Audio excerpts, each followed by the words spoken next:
a sa thyroïde, je crois. Donc c'est un peu galère pour elle. Je pense qu'elle cote déjà pas beaucoup. Elle est pas énorme pour sa catégorie. Mais voilà, elle a raté la pesée, c'est dommage. Carte préliminaire, je sais plus ce qu'il y avait eu d'autre comme combat, je vais regarder vite fait. Mais la plupart, je les ai pas regardés. Carte préliminaire, j'en ai regardé. J'ai regardé celui d'après. En brésilien,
ouais, ça s'est passé au deuxième round. D'abord, Jean Silva l'a envoyé au sol avec un giga direct du bras arrière. Et tu peux te dire, il aurait pu le finir au sol à ce moment-là. Non, il a attendu qu'il se relève et ils ont continué un petit peu à se battre. Donc là, Bryce Mitchell, au niveau du cerveau, il y a déjà des connexions qui se faisaient plus à ce moment-là du combat. Et après, Jean Silva, il a tenté une sorte de guillotine. Je crois que ça s'appelle un ninja choke, l'étranglement qu'il lui a fait.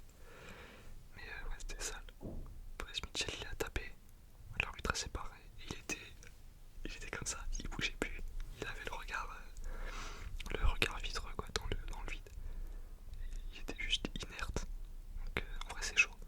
Je pense que niveau du cerveau, il a pris des dégâts. Parce qu'il y a déjà le gros down et puis cet étranglement de fou qu'il a rendu inerte. En vrai, c'est chaud. C'est chaud, je pense que Bryce Mitchell, là, il va devoir prendre pas mal de repos. Au moins 10 mois de repos, je pense. Et d'ici là, je pense qu'il sera plus dans le top 15. Là, il était classé 13ème. Donc je pense que c'est Jean Silva qui va rentrer dans le top 15. Et d'ailleurs, je vais regarder qui est-ce que Jean Silva pourrait affronter maintenant. Dans les poids plumes. Il va sûrement être 15ème du coup. Mais en vrai, il y a Josh Emmett qui a combattu il y a une semaine, qui a perdu, qui est maintenant 10ème. Josh Emmett contre Jean Silva en main event d'un Fight Night ou en ouverture d'une carte de pay-per-view. Ça serait incroyable. Il y a qui d'autre? Aljamain Sterling, ça serait vraiment pour tuer ça. Aljamain Sterling qui va juste le lutter pendant 3 ou 5 rounds. Ou alors il va se prendre un KO peut-être, je sais pas. Liron Murphy, je pense qu'il va demander un gars mieux classé que lui. Liron Murphy, je le vois bien affronter Arnold Allen. Ouais, Josh Emmett, ça me semble cohérent. Mais ça a pas duré longtemps, mais c'était un beau combat. Enfin, ça a pas duré longtemps, ça a duré presque 2 rounds quand même. Mais ouais, c'était un combat de fou. Si ça vous intéresse, franchement, allez le regarder. Il y a RMC Sport qui a posté un résumé sur leur chaîne YouTube. Ça c'est pas mal, vous pouvez voir les moments forts des combats gratuitement, donc c'est cool. Après les gars, je sais plus, ouais non. Mes pronos ils sont pas bons pour l'instant. J'avais dit, je crois qu'Air Rodriguez j'avais dit décision. Mais j'avais dit que Bryce Mitchell allait gagner. Krylov Reyes, j'avais peut-être dit Reyes. Mais là, Michael Chandler contre Paddy Pimblett. J'avais dit c'était soit Chandler KO au premier round, ou alors Pimblett décision. Mais les gars, Pimblett il m'a choqué. Il a gagné par TKO au troisième round. Chandler, les mecs, il a rien fait du combat. Il s'est fait rouler dessus. C'est affolant. Maintenant la suite pour ces deux combattants. Pour Chandler d'abord, il va perdre quelques places au classement. La suite, un petit peu de repos parce qu'il s'est bien fait éclater quand même. Genre il était vraiment ouvert de partout, c'était chaud. Il s'est fait tuer. La suite pour Chandler, je sais pas, donnez-lui des combats fun quoi. Genre limite mettez-le face à Bobby Green, mettez-le face à des mecs non classés mais qui font des beaux combats. Et mettez-le face à des mecs contre qui il peut gagner. Je pensais qu'il pouvait gagner contre Pimblett. Mais ouais, Michael Chandler là c'est chaud, l'UFC il doit être il a 2 victoires pour 4 ou 5 défaites. Ça commence à faire. Et pour Pimblett, s'il prend la place de Chandler, il va être 7ème. Les gars, devant lui, il y a Dan Hooker. Ouais, il pourrait affronter Dan Hooker. Mais c'est chaud. Il y a Max Holloway. C'est chaud. Justin Gaethje, c'est chaud. Charles Oliveira, c'est chaud. Arman Tsarukyan, c'est chaud. Dustin Poirier, c'est chaud. Et il y a le champion Islam Makhachev.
là ça va.